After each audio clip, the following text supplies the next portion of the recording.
start with the third section of the 3,000 meters. We have Paolo Natali from actually on the fast line, Amherst from Dartmouth. Jonathan Pierce from UMass Amherst, obviously Jonathan Pierce for Stanford and Texas. We also have Nikolai Naranjo from UMass Amherst, Kevin Treadway from Dartmouth, Stephen Weeks, Syracuse, Patrick Quinn unattached, Pat DuPont unattached from Syracuse, Griff Graves unattached, Jake McKenzie from Yale, Matt Bogdan from Yale, and then finally Michael Keebler from Boston College. As they come through 200 meters, they have two Syracuse runners, Stephen Weeks and Griff Graves. They're taking this out. You can already see that they're running at a faster pace than the last race started out. The last race was very negative splits. This one will probably start off at a little more even pace, and then we'll see how it unfolds from there. Yeah, that second race is really, all those runners are going to be kind of mad themselves for taking the trip out here and running an okay time. 8:19 ended up being okay, but it was an ugly 8:19, and they're capable of a lot more. So we were 68 seconds through that quarter, so actually about the same time that the last race went out in for the quarter, but this is more conducive more conducive to what these guys are seated at. And again, sadly, the meets here, there has been a recurring trend of coaches putting their kids in a little over their head time-wise, and it shows in the results. Rarely do people run what they're seated at. And a lot of people, if you get a coach who's a little conceited, they get athletes who are putting the races over their head, and it's a waste.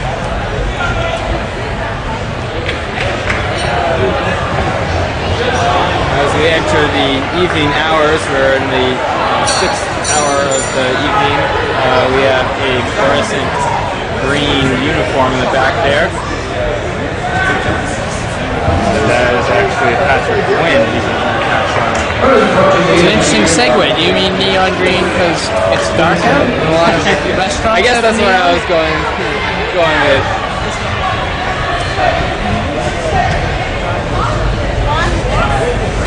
Fair enough. I got what you said. Anyways, looks like we're starting to actually pick up the pace a little bit here as some guys are moving out on the outside. Got a little lead change in, but still a Syracuse runner. We're going to come up on 1,000 meters, 5 laps in. Give you that time. Fire 250, so right on 8:30 pace.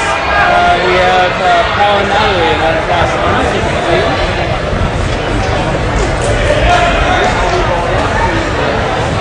This is great. I mean, why not? What the hell? Let's go for it. That's right. You come here to run a fast time. You know, if it's not going the way you want it, just go out there.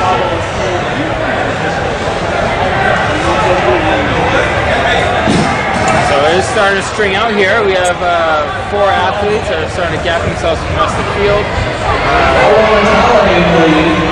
There's Natali, and then Pat DuPont, unattached Syracuse runner. Paul by one of his Syracuse marathons. And then one of the UMass Amherst runners will be the name when he comes around.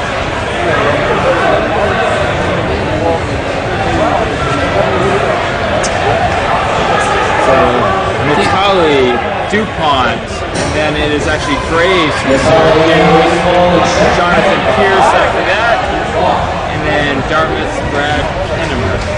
That is our top 5 as they have broken away from the rest of the field and trying to run an sub 8:30 pace as everyone in this field is seated at 8:30.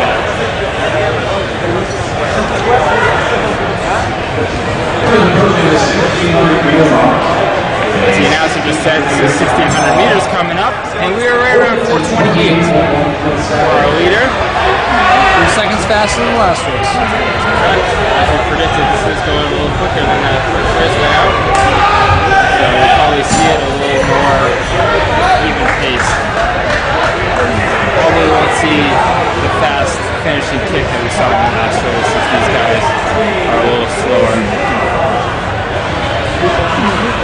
And another reason why you won't see a big kick is they're working more towards exertion, and those other guys weren't going all out in that last race until the very end, and these guys are working a little harder because they're just not as fast. Exactly. So Natali now opening up a little bit of a gap, a couple of strides on that unattached runner.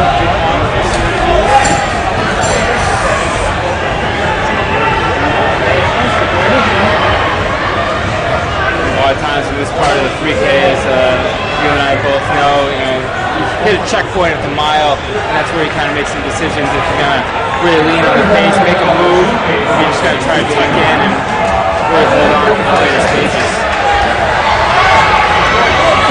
And I think that's what Natali is trying to do here, is trying to make a move here, open up a gap, and see if he can hold that for the rest of the race while also trying to get a good time.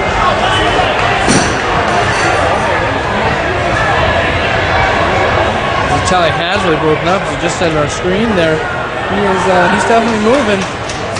He's had the grimace face for a while, but hasn't stopped him from breaking open and running fast.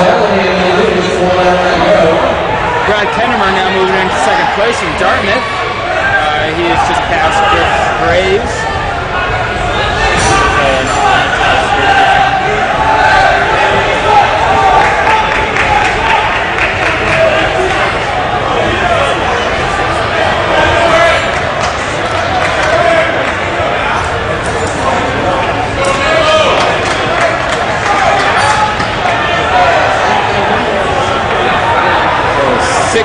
There should be 3 laps to go there.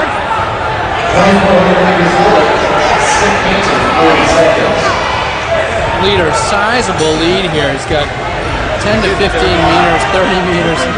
He's cranking here. It's tough to tell distance from where you are. He's going to be hard to catch as they got 2 laps to go here. We'll try to zoom out here and give you an idea of the rest of this field. It has really strung out. Outside of Natali, you've got that pack of 3 that have really been changing positions here as they're all kind of working together to finish this race. There's Graves, Kennemer, Dartmouth, and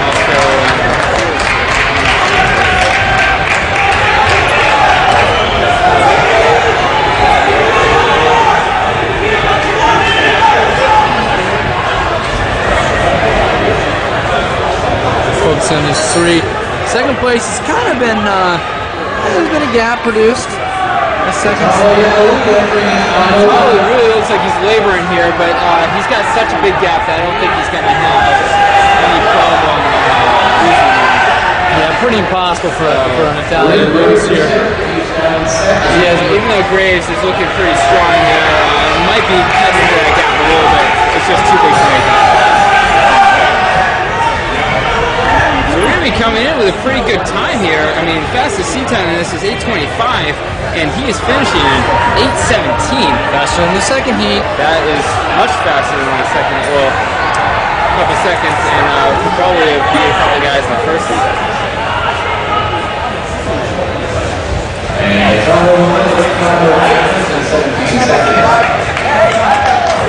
Great run for him.